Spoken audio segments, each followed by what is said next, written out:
자, 오늘은 148번째죠. 이제 151번째, 151번이 3년 사이클 마지막이니까 이제 오늘 하고 나면 토라 포션 3개가 남아요.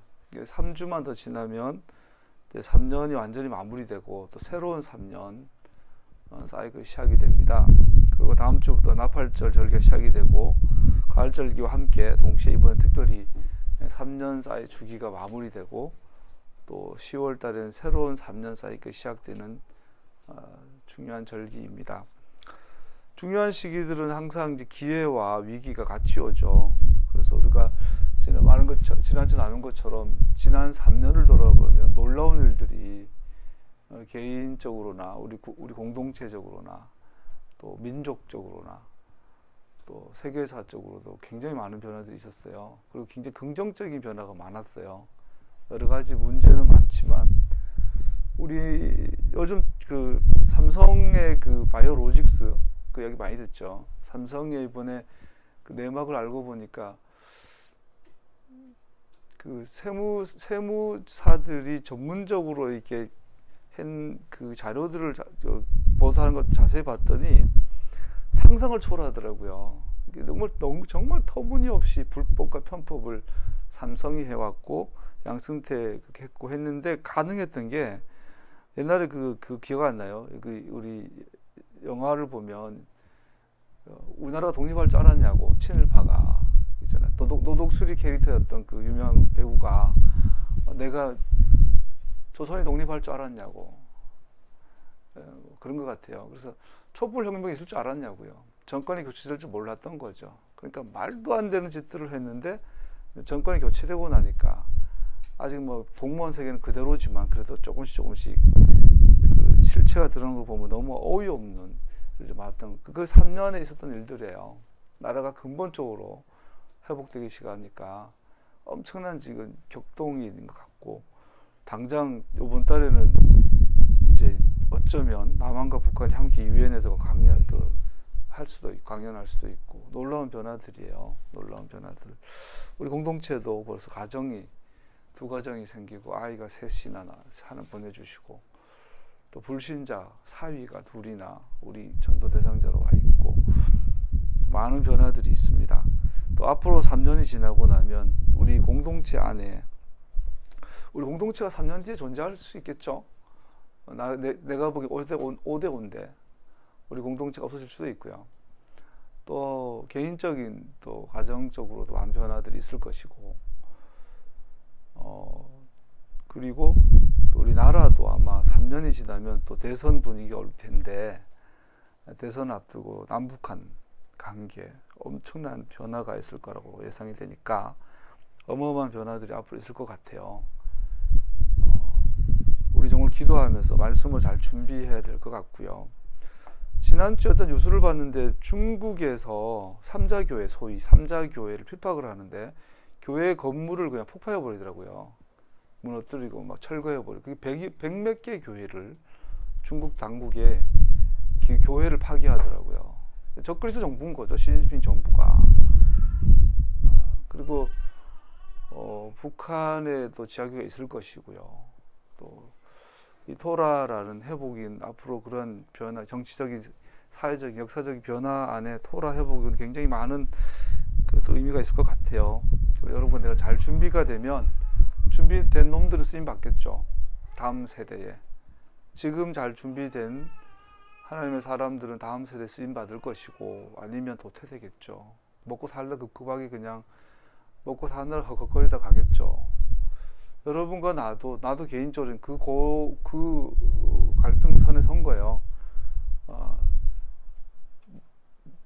하나님 나라를 위해 살래.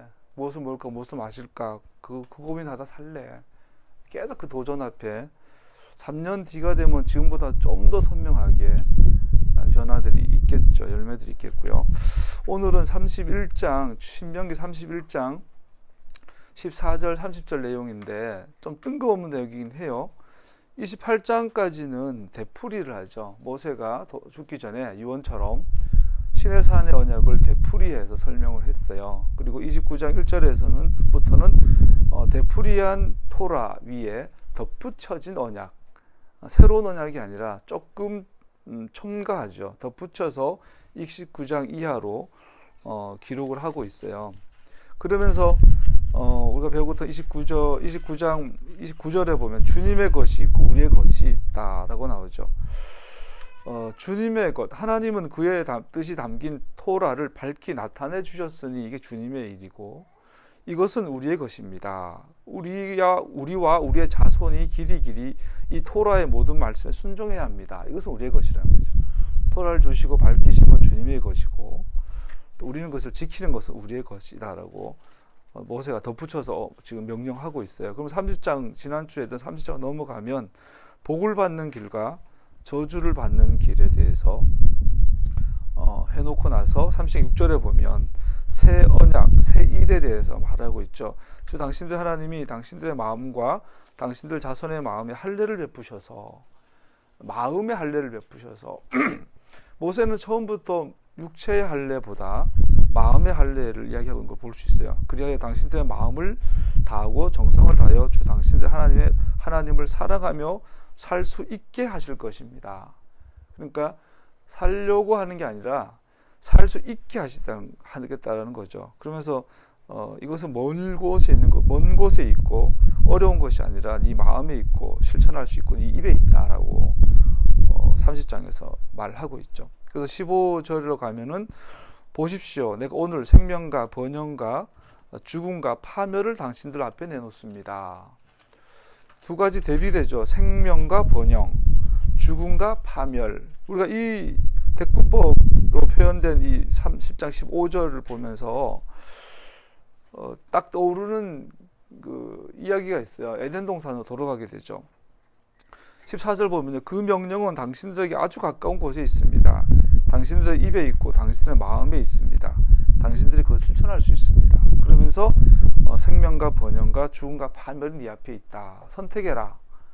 아담과 하와에게 선악을 알게 하는 나무가 있다. 먹지 말아라. 선택해라. 먹을 것과 먹지 않을 것 선택하라는 거예요.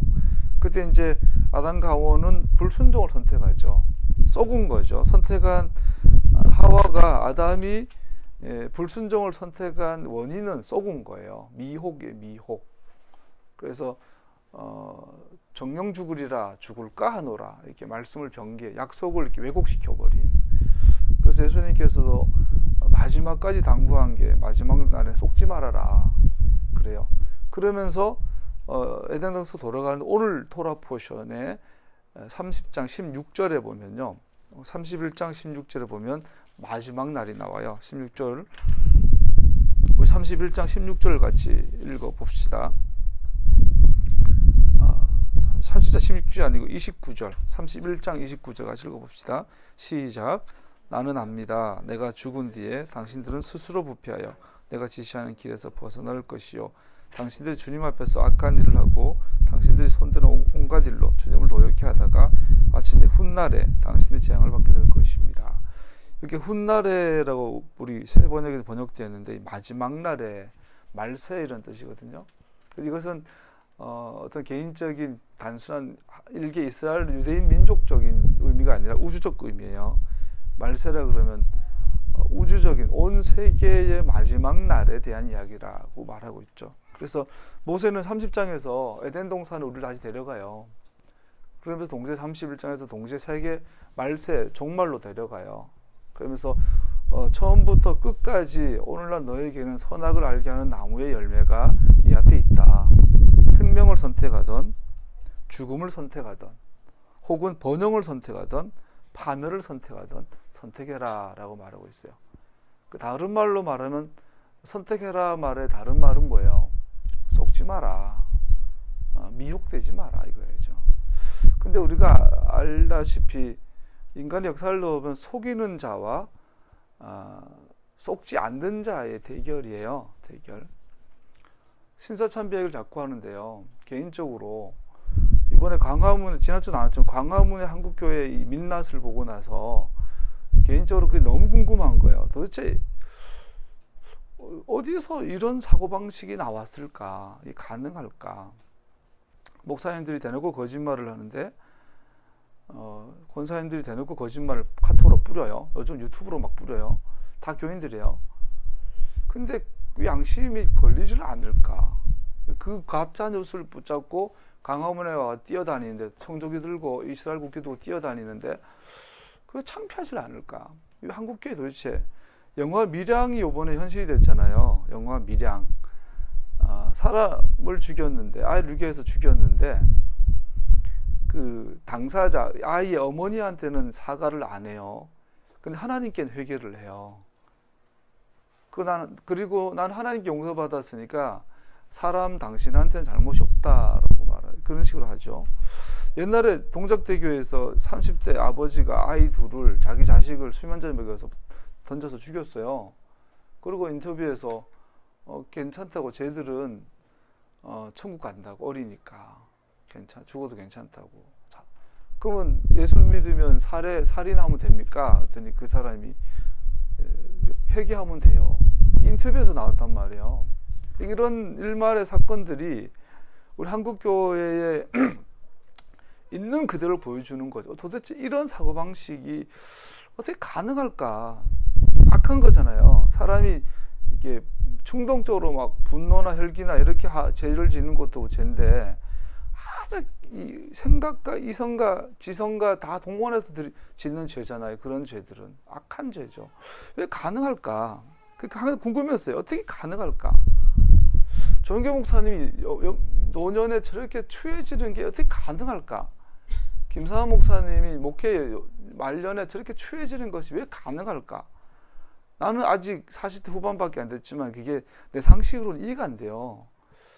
그렇게 시작했던 분이 왜 끝이 저렇게 달라질까? 그럼 처음부터 잘못된 거였나? 그 뿌리가 궁금했어요. 그러다 보니까 아무래도 한국 교회사가 궁금하죠. 신학교 다닐 때 여러 번 배웠지만 뭐 그때는 학점 따느라고 배웠으니까 기억도 안 나요. 그러다가 최근에 다시 한국사 강의를 다시 들어보고 하면서 이제 한 가지가 가장 여러 원인이 있겠지만 가장 대표적인 원인이 신사참배라는 역사적 사건이었던 것 같아요. 그렇다면 역사적 사건, 아까 말한 거예요. 이거 미혹을 이야기하기 위해서 설명하고 있는 거예요. 미혹.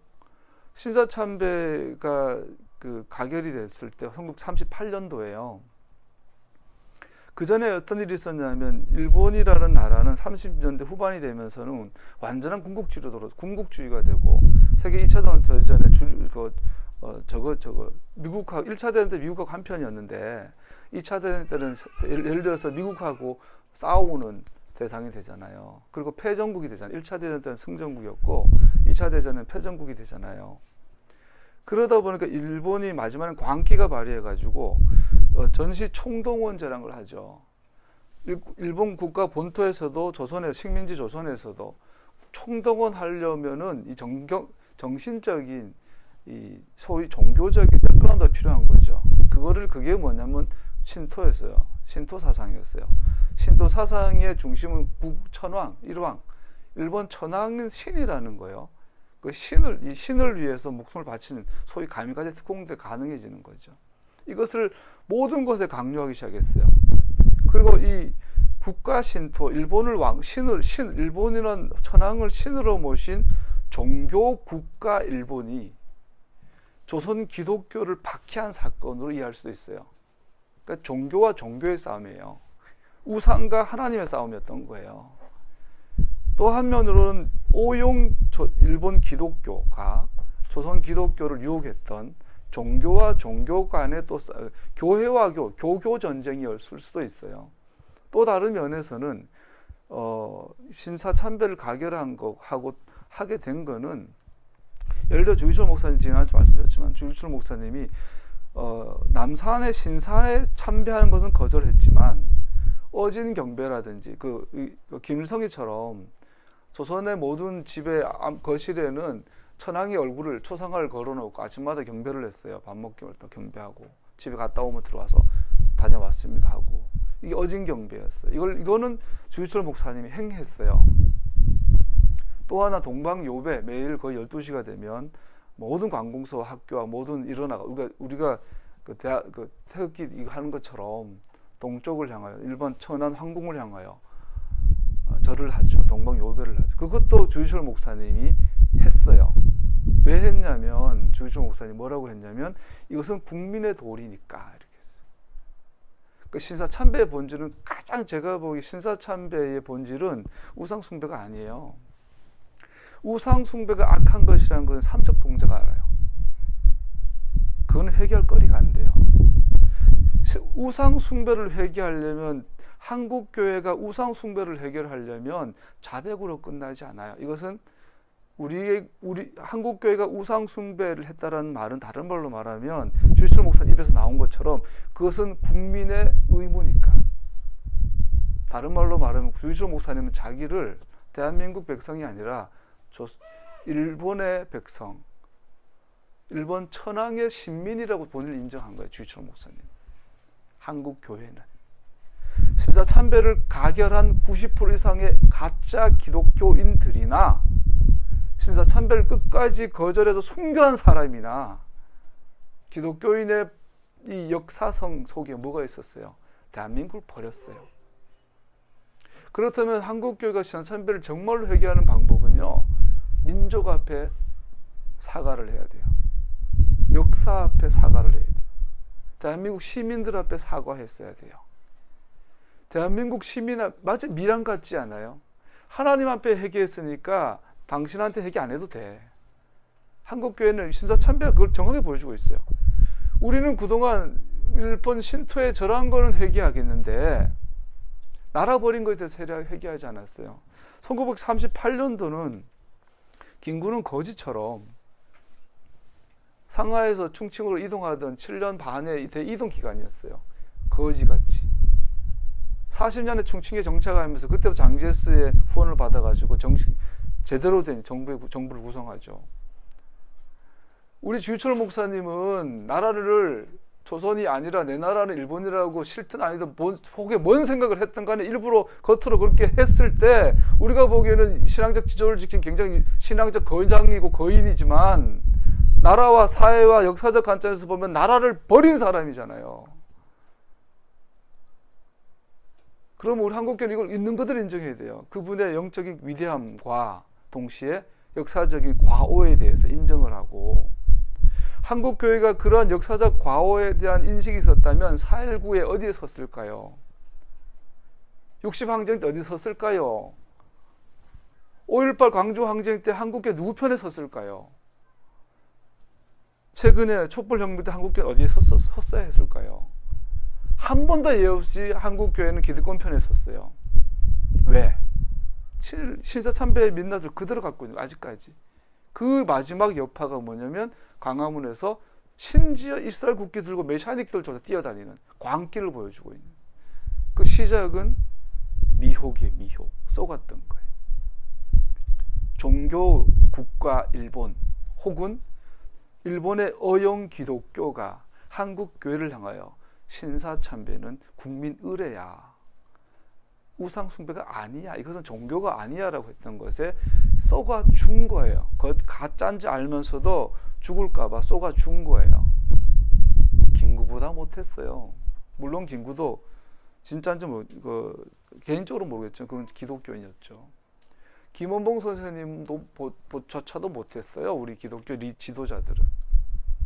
영적으로는 하나님 앞에 순교했는지 모르지만 민족적으로는 민족을 배신한 거였거든요. 우린 여기에 대해서 있는 그대로 말했어야 돼요.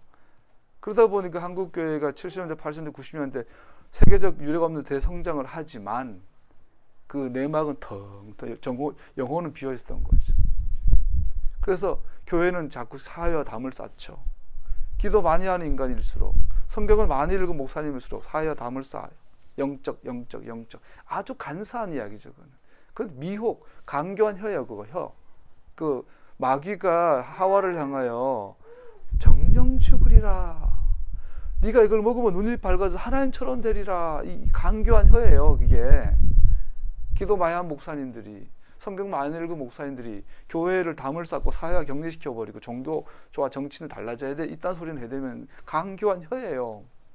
우리 한교환 전사님을 한교활이라 그래요. 교활하다고.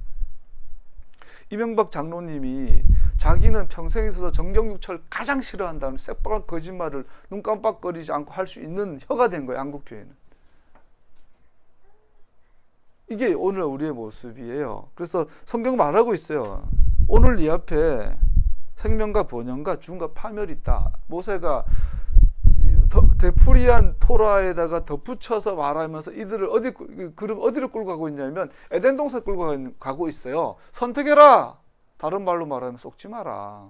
그러면서 이 덧붙여진 언약의 마지막이 종말의 이야기, 훗날에, 마지막 날에 쏘가요. 저는 하루에도 수십 번씩 목회를 그만둘 생각을 계속 반복하는데요. 속이고 있는 건 아닌가? 내가 속은 건 아닌가? 이 두려움에 있어요. 속지 말아야 돼요. 근데 너무나 많이 속고 있는 것 같아요. 그 신사참배 사건을 역사적으로 다시 돌아보면서 조그만한 그 한국 기독교의 광기에 이 사이코틱한 이 한국 교회의 민낯에 요만한 원인을 찾아볼 수 있는 것 같아요. 나 영화 밀양을 한번 볼 기회가 있었는데 도저히 못 보겠더라고요. 이거 그 결론은 아니까. 한국 교회에 있는 그들의 모습. 이게 100여 년 전에 이미 있었던 이야기구나.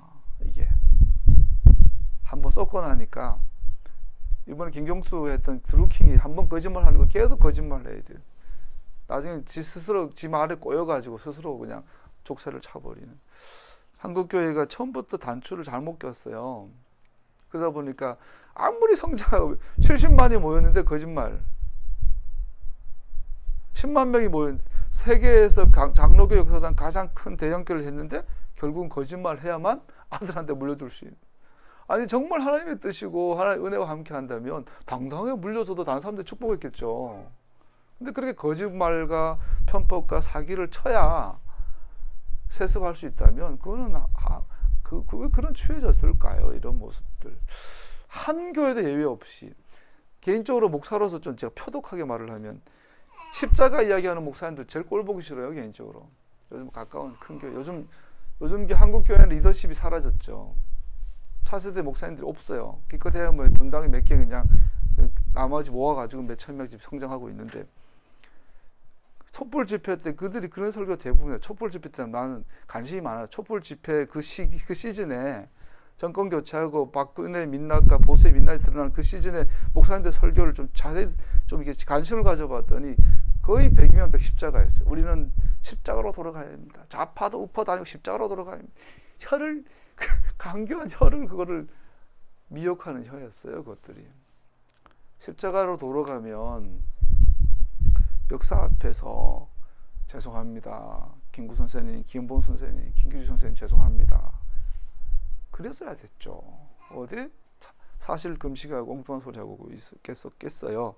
토라로 돌아가면 난 자꾸 이런 게 보여요. 전에는 안 보였는데. 개인적으로 우리 집안의 할아버지 한 분이 도쿄 항공에 폭탄을 던졌어요. 일본 천황 죽이려고. 근데 일본의 국제의회가 있는데 갔는데 김지섭 할아버지라고 폭탄 던지러 천황을 태하러 갔는데 그 의회가 해산이 된 거예요. 그래서 못 던지고 화가 나니까 그냥 그 도쿄 항공 앞에 다리에다 폭탄을 던져가지고 가신 분이 계세요. 집안에 그런 어른이 계셔서 그런지 이게 토라를 보면 볼수록 자꾸 그런 게 우리의 모습이 보이는 것 같아요. 여러분과 나는 선택해야 합니다. 생명과 죽음 사이를, 번영과 파멸 사이를 선택해야 합니다. 그리고 다른 말로 말하면 썩지 말아야 합니다. 그것이 오늘 30장에 지난주 배웠던 부분에 나오는 내용입니다. 오늘은 31장 14절부터인데 지난주 했던 31장 1절에서 13절에 보면 또 나오는 이야기, 초막절 얘기 나오죠. 다음 주가 초막절 시작인데 매 7년마다 공적으로 토라를 읽고 들어라. 읽는 것과 듣는 것을 7년에 한 번씩 전 국가 행사로 해라라고 명령하고 있는 것을 볼 수 있어요. 그것이 아까 말한 것처럼 생명과 죽음, 파멸과 번영 사이에 있는 이 생명의 길, 그의 길, 토라의 길이 제시되고 있는 것을 볼 수 있죠. 그것이 우리 넘어갔지만 30절 16절에 보면 이런 말씀이 있죠. 내가 오늘날 당신들에게 명하는 대로 당신들이 당신들 하나님을 사랑하고 그의 길을 따라가며 그의 명령과 규례와 법도를 지키면 당신들이 잘되고 번성할 것입니다. 그의 길, 그의 명령, 그의 규례, 그의 법도 이렇게 말을 하고 있죠. 그 초막절마다 그의 길에 대해서 리딩을 해라 말하고 있어요. 한 번 더 돌아보면, 근데 재미있는 아이러니는 뭐죠? 예수님을 죽인 사람들은 누구예요? 로마 군인들이 죽였지만, 이게 재밌어요. 예수님은 정치범으로 죽었어요. 로마 정부 상대로 한 정치범으로 죽었는데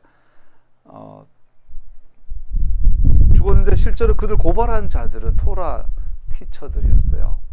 토라 전문가들이었어요. 다른 말로 말하면 뭐죠?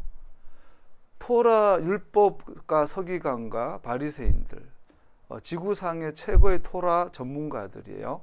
근데 그들은 그의 길을 몰랐어요. 이 아이러니. 토라에 대해서 빠삭한데 하나님의 길에 대해서는 무지한. 이것이 십자가에 달린 예수님의 죽음 사건의 아이러니예요. 아까 말한 아까 조규철 목사님의 순교에도 있는 아이러니예요. 영적으로는 엄청난 거목인데 역사적으로는 민족의 배반자가 되는 아이러니예요. 우리에게 이게 있어요. 그의 길에 대해서는 그 메샤닉 운동과 토라 회복 운동의 핵심은 그의 길이에요. 토라를 많이 아는 거, 히브리어 열심히 하는 게 아니에요.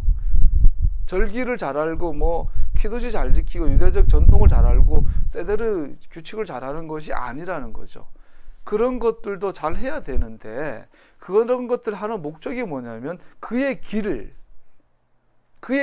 아는 것이에요. 근데 문제는 역사적으로 보면 토라 전문가들 중에 그의 길을 아는 자들은 정말 극소수였어요. 누가복음 보면 부름 받으면 청함을 받은 사람은 많은데 택함 입은 사람은 작다. 영어로 보면 거의 없다 돼 있어요. 오늘날도 그런 것 같아요. 이렇게 110년 동안 한국에는 엄청난 기도의 사람, 신학자, 목사님들, 위대한 아주 평신도들이 많이 배출됐음에도 불구하고 아직 한국 교회에는 어디서부터 뭔가 잘못됐는지를 놓치고 있다는 130년이 지났지만 아직까지. 그러고도 여전히 한국 교회는 내일 모이면 꽉꽉 모이고 헌금도 많이 하고 기도도 많이 해요. 정확하게 이사야 예레미야 시대예요. 하나님이 보시고 그러잖아요. 누가 제발 헌금 좀 그만해라. 번제 좀 그만 드려라. 재물 좀 그만 가져라. 역겹다. 누가 저 성전 문을 닫아버리면 좋겠다. 성전 마당을 밟지 마라. 오지 마 제발. 예배 드리지 마. 기도하지 마. 헌금 그만해. 이거예요. 이거. 그걸 가지고 하나님께 역겹다 그러죠. 이게 그의 길을 아는 것이 메시아닉 운동의 핵심이에요. 그의 길. 그의 길을 안다면 미란 같은 영화가 나오진 않겠죠. 그런 사고방식이 한국교회 주류가 되진 않겠죠. 안타깝게도 말했잖아요. 신사참배 핵심은 민족을 버린 거예요. 민족을 배신하는 거였어요. 일본을 나의 조국으로 고백하는 것이 신사참배의 본질이었고요. 그것이 일본 제국이 원하는 바였고요. 우리는 거기에 순응한 것이 신사참배였어요. 그래서 신사참배에 대해서는 다 잘못한 줄 알아요. 회개해요. 그러나 그것은 정확하게 영화 밀양이에요. 영적으로는 죄송한데 정치적으로, 사회적으로, 역사적으로, 민족적으로는 나는 괜찮아. 그러니까 당연히 교회 안에서는 친일이 옹호가 되고 문창극 같은 사람이 조선 사람들 혼 좀 나야 된다. 심지어 여의도 순복음교회 그 교인들이 했던 거기 사이트에서 본 건데 임진왜란은 하나님의 뜻이라고. 임진왜란은 하나님의 뜻이래. 이순신이 악인이래. 하나님 입장에서는. 이거 여의도 순복음교회 집사들이 그 소리를 하더라고. 지들 사이트에서. 가능했던 것을 보게 돼요. 여러분 속지 말아야 돼요. 그의 길이 아닌 좌로나 우로나 치우치지 않은 이 길. 이것이 메시아닉 운동의 핵심이죠. 이걸 놓쳐버리면 다른 건 다 얻고 생명을 잃어요. 한국교회처럼 그렇게 되는 것 같아요. 오늘 본문 넘어가면 31장 1절에서 14절에서 30절로 아까 말씀드린 것처럼 그 마지막이 마지막 날에 대한 경고가 됩니다. 그러면서 뜬금없이 하나님께서 그래요. 앞에는 막 축복하시고 뭐 마음에 할례를 이야기하시고 가까이 하시고 초막절을 이야기하셨다가 그런데 나는 너희를 못 믿어. 그들은 나를 버리고 이방신들과 더불어 음란을 행할 것이고 너희들은 나를 버리고 나와서 언약을 깨뜨릴 거야. 아주 너무나 노골적으로 직접적으로 하나님께서 이스라엘 백성들의 민낯을 니들이 여기서 아무리 지금 해도 결국 니들은 나를 버릴 거야. 17절 그날에 내가 그들에게 격렬하게 진노하여 너희들을 버리고 내 얼굴을 그들에게 숨겨버릴 거야. 이렇게 말하고 있는 거죠. 너무 이렇게 당혹스럽죠. 유대인들 입장에서는.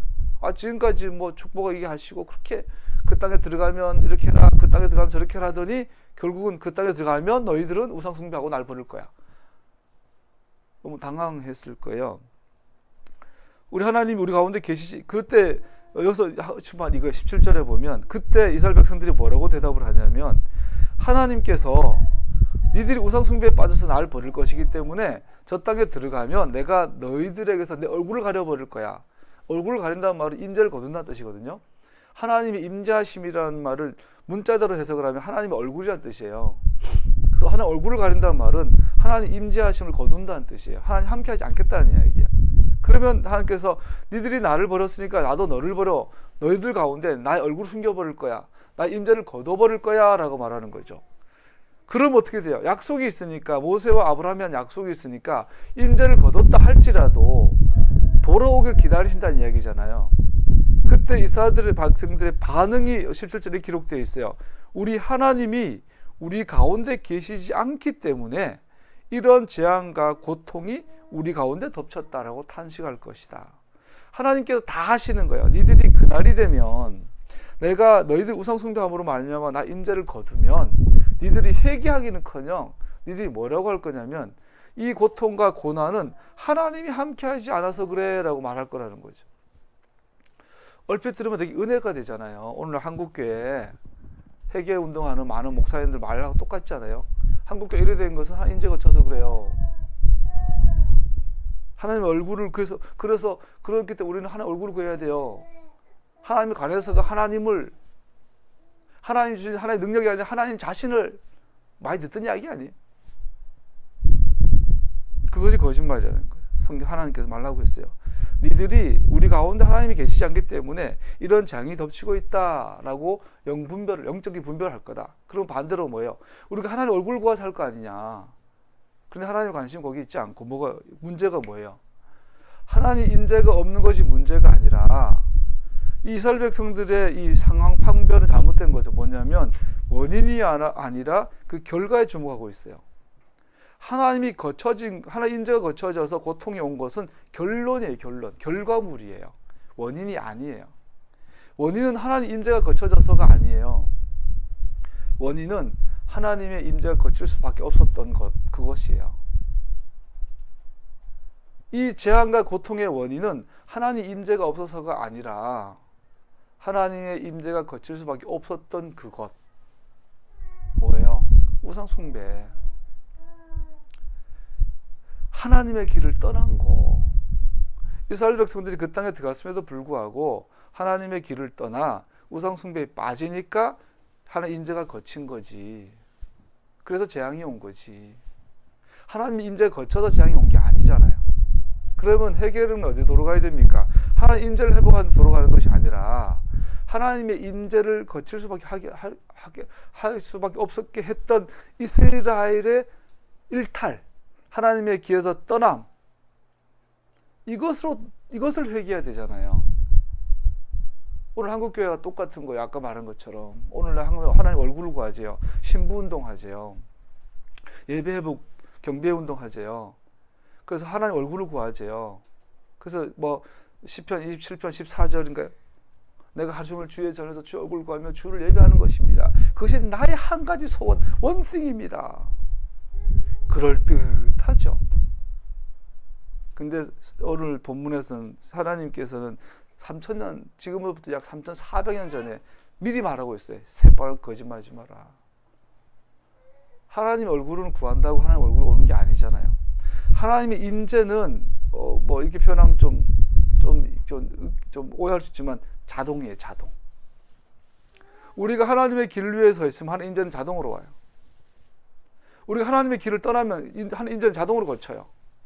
하나님 임재는 구한다고 오는 것도 아니고 회개한다고 오는 것도 아니에요. 하나님 얼굴 구한다고 오는 것도 아니에요. 그래서 하나님 얼굴을 구합시다. 하나님 자신을 구해야 합니다. 하나님에 관한 그 무엇이 아니라 하나님 자신을 사랑해야 합니다. 하나님 주신 능력이 아니라 하나님 자신을 원해야 합니다. 굉장히 그럴 때 보이지만 뱀의 혀예요. 뱀의 혀. 오늘날 예배운동, 회개운동, 경배 찬양운동, 뭐 선지자 예언운동, 신부운동, 제가 보기에 다 이 수준에 머물러 있는 가짜 뱀의 혀, 간교한 속임수예요. 하나님 임재는 구할 필요가 없어요. 우리가 그의 길로 행하면 돼요. 그의 길로 행하면, 그의 규례와 그의 법도 가운데 있으면, 그것이 내 마음에서 우러난 것이라면 하나님 임재는 우리 가운데 저절로 해보게 돼요. 하나님 임재하심은 하나님의 얼굴을 우리에게 돌리는 것을 말하죠. 그래서 모세는 알아요. 그래서 7, 8절 그들이 돌아서서 다른 신을 섬기는 악한 것을 할 것이니 그날에 내가 틀림없이 내 얼굴을 그들에게서 숨기겠다. 그러니까 19절 이제 이 노래를 적어서 노래를 불러줘요. 노래의 파워는 뭐냐면 성경에서 노래는 다 종말과 관계되어 있어요. 마지막 날에. 오늘 대표적인 것이 모세의 노래예요. 이 노래가 이스라엘 자손에게 내가 무엇을 가르쳤는지를 증언할 것이다. 젖과 꿀 흐르는 땅에 그들 인도하여 들인 뒤에 그들이 살이 찌도록 배불리 먹으면, 등 따시고 배부르면 눈을 돌려 다른 신들을 섬기며 나를 업신여기고 나와 세운 언약을 깨뜨릴 것이다. 너무 단순한 것 같아요. 우리가 하나님을 떠나는 게 너무 가난하면 떠나요. 잠언 기자처럼 주님 내가 너무 가난해서 하나님의 영광을 가리지 않게 해주시고 너무 부유해서 교만하지 않게 해주세요. 그러니까 우리가 너무 가난하면 하나님 떠나요. 원망하죠. 불평 불만이 가득하죠. 또 반대로 너무 부유하면 제가 보기 거의 100% 떠나요. 예외 없이.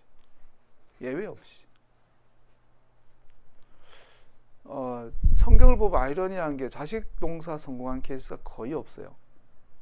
모세도 자식 농사에 대해서는 성경은 아무 안 해요. 선하의 사무엘이 자식 농사에 실패하죠. 엘리는 말할 것도 없고.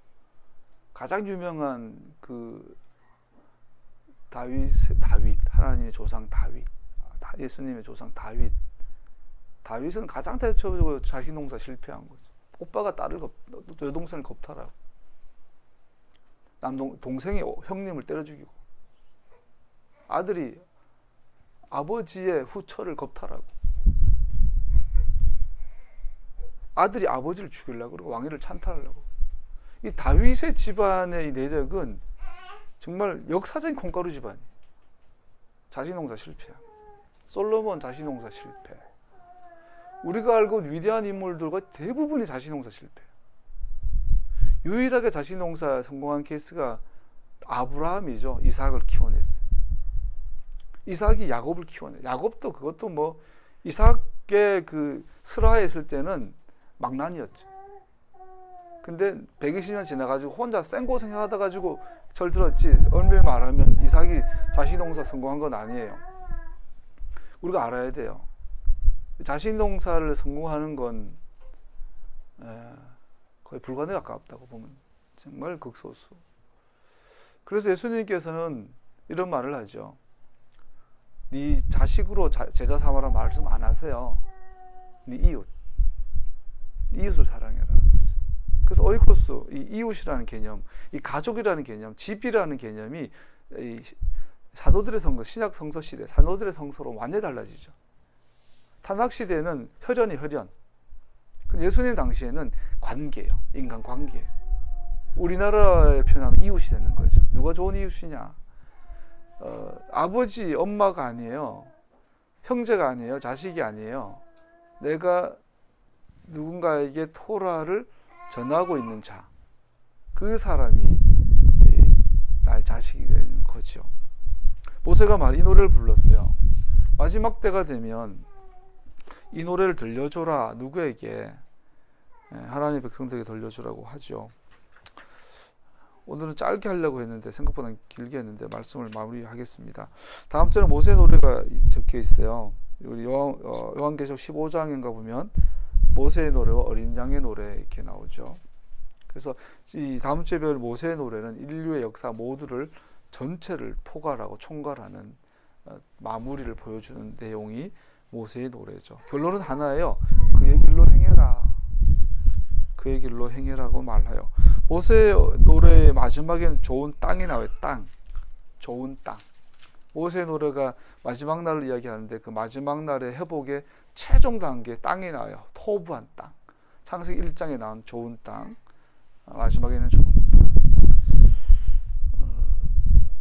다시 말씀드려요. 가족은 목적이 아니라 수단이에요. 하나님 처음에 창조하셨을 때 케뎀 창조 이전의 동쪽 그 케뎀은 가족이 없었어요. 결혼이 없었어요. 마지막 날 그 땅 그때가 되면 가족은 존재하지 않아요. 부부는 사라져요. 우리는 이 가족이라는 제도를 통해서 하나님 섭리를 이해할 뿐이에요.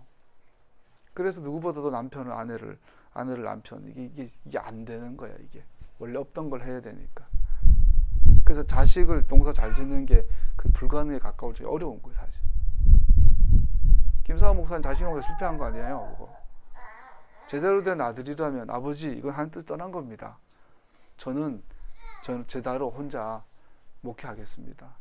아버지의 도움을 저는 거절하겠습니다. 이게 효자 아니에요? 도대체 뭘 배운 거야, 도대체? 아버지는 자식을 망하게 하고 자식은 아버지를 망하게 하고 있는 게 지금 그분들의 부자가 한 짓이잖아요. 이게 성경에서 비일비재한 일들이라고요. 이게 그의 길로 떠나는. 다시 말씀드립니다. 마지막 때를 살아가고 있습니다. 이 마지막 때에 가장 두려워하며 조심해야 되는 것은 미혹되는 겁니다. 그의 길에서 벗어나게 하는 건데 너무나 그럴듯하고 너무나 확신이 있고 너무나 그럴듯합니다. 하나님 임재에 거쳐서 이렇게 된 거야. 하나님 임재를 회복하기 위해서 주 얼굴을 구하고 신부운동하자. 눈물 뚝뚝 흘리면서 철회하는데 알고 보니 사기였어. 거짓말이었고. 미혹되지 않기를 축복합니다. 기도합시다.